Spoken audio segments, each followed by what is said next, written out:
Hi friends, my name is Xixi and I'm coming to you from Chicago. I graduated from NYU last month and I would have graduated in May, but because this fellowship took place over the summer, I applied for a summer graduation. For those of you who are seniors, you are also eligible as long as you apply for a September graduation. So I had the opportunity to work with the Right to the City Alliance over the past few months. Right to the City is a coalition of grassroots organizations across the country taking actions to address all kinds of urban issues on a local, state, and federal level. And this is called a translocal approach, meaning Right to the City is a national alliance, but of local groups, which means they occupy this sort of in-between space. This particular position, in my opinion, gave them a really interesting perspective on things, and I will get into this later. In terms of the issues they focus on, Right to the City was founded in 2007 with the mission of protecting against the displacement of low-income people, Black people, and people of color, and advocate for affordable housing for all. And they still do majority housing work, but since then, they've definitely grown to incorporate other platforms within urban politics, such as land ownership, renters movement, indigenous justice, freedom from police and ICE, environmental justice, which is what I worked on for my fellowship. So I think my situation is a bit different from the other fellows in that I came into the fellowship with a research proposal, but it didn't quite fit with the needs of the organization at that moment. So I think that if I had insisted on pursuing the topics that I was interested in, it would have ended up costing the organization more resources and time instead of helping them in a meaningful and concrete way. So we kind of made the decision to leave the project and instead insert me into a programs team to help them full-time. This allowed me to become more involved in the operations of the organization in a more full and immersive way. So I was actually really happy with the way things turned out. The team within Right to the City that I worked with is the Green New Deal Network team.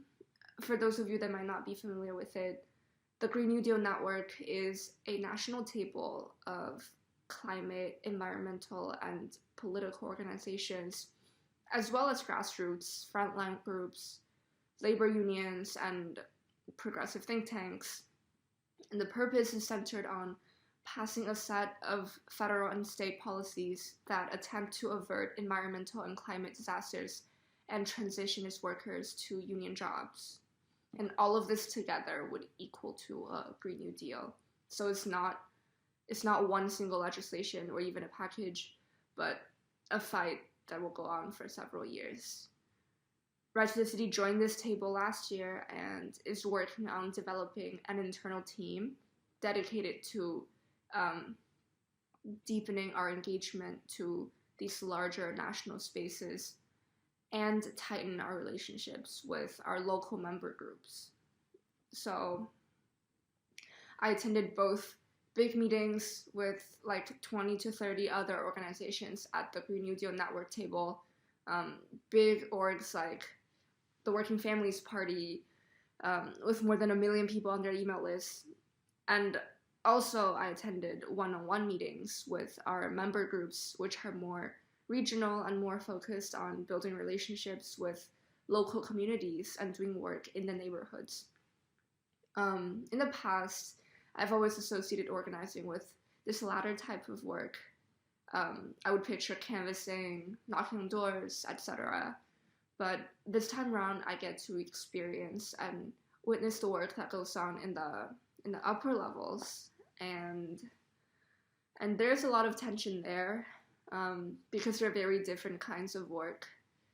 When you talk to local groups, you realize that the work they do is very interpersonal, very quick, very crisis-oriented, because you have to respond to the immediate needs of the neighborhood. which could mean that you can be a bit reactive at times, even. Whereas at national tables, you don't really deal with this sort of stuff. You're very vision-driven and focused on long-term work, but you also feel like you're one layer removed from all the groundwork. This is not to paint local level work and national level work as a dichotomy, because they are both extremely important, but there's definitely a big gap there. And what I deeply appreciate about Right to the City is that as an organization, it is very aware of these contradictions and is very mindful about working in a bottom-up way, not a top-down way. This ties back to earlier when I said that Right to the City is a translocal project, meaning that it is a national alliance of local groups, and that it occupies a space in between, and as a result has a very unique vantage point. We need a national movement, but we also need groups that understand local conditions. So this was essentially the task of my fellowship, to negotiate this tension and have many conversations with people and continue to sharpen our orientation and make sure that we are representing real people in a responsible way when we're sitting at a big national table like the Green New Deal Network. So to conclude a bit and maybe to end this presentation on in the realm of ideas, Right to the City is the concept that the organization I worked with is named after, and it's a very important concept to me. I want to read out this quote that, in my opinion, puts this idea in the best way. It is by Robert Park, a Chicago School urban sociologist, and he said, quote, "The city is man's most consistent and, on the whole, his most successful attempt to remake the world he lives in, more after his heart's desire. The city is the world which man created. It is the world in which he is therefore condemned to live. Thus, indirectly, without a clear sense of the nature of his task, in remaking the city, man has remade himself." End quote. The right to the city is, at the core, the right to be shaped by the city. It is not so much about individuals' access to spaces or even ownership, but people's collective ability to change the urban environment they live in, and that's the kind of people they are. I absolutely want to carry these ideas into the research I do in the future. I'm currently doing a master's program at UChicago in urban sociology, and I plan on continuing to engage with this fight, both philosophically and concretely. Thank you for listening.